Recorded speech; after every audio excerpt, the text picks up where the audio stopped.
Imagine walking through a forest where there are no birds singing, no insects buzzing in the air, and not a single flower in sight. If you could travel back in time roughly 385 million years to the Devonian period, this is exactly what you would find. Earth's earliest forests looked radically different from the woodlands we know today. They weren't made of pine trees or oaks, but of strange, extinct plants that pushed the boundaries of life on land. To understand how these ancient ecosystems formed, we have to look at the plants that paved the way. Before true forests emerged, land vegetation consisted mostly of small, rootless plants that grew only a few inches tall, clinging tightly to damp environments.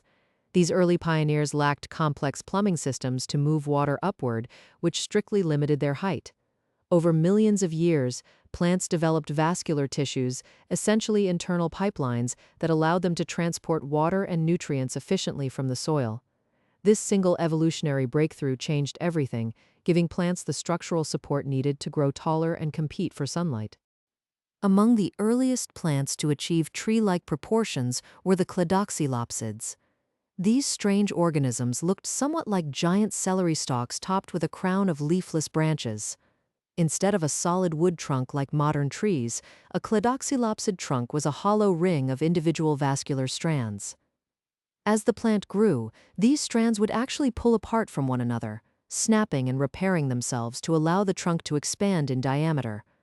It was a bizarre, fragile design, but it allowed them to reach heights of nearly 30 feet. Around the same time, another group called archaeopteris began to dominate the landscape.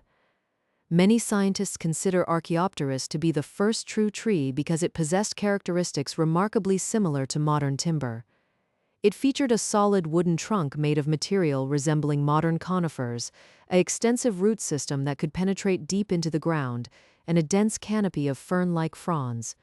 Archaeopteris could grow up to 100 feet tall, forming the very first high canopy forests that cast deep shade onto the forest floor below. The rise of these deep root systems and towering canopies fundamentally transformed the entire planet. As roots broke apart solid rock and penetrated deep into the earth, they initiated advanced chemical weathering processes, accelerating the formation of rich, deep soils. These roots also stabilized the riverbanks, changing the way water flowed across continents from wide, unpredictable sheets into defined, winding river channels. Furthermore, the massive volume of plant matter drawing down carbon dioxide from the atmosphere triggered a significant cooling effect on the global climate.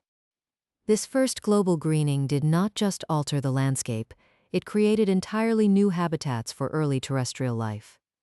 The shedding of branches, fronds, and organic debris into rivers and streams provided a steady food source for aquatic microorganisms and early freshwater fish.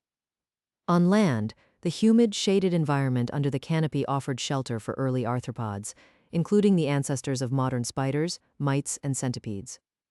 By the time the Devonian period transitioned into the Carboniferous, the foundational blueprint for forest ecosystems had been permanently established, forever altering the course of life on Earth.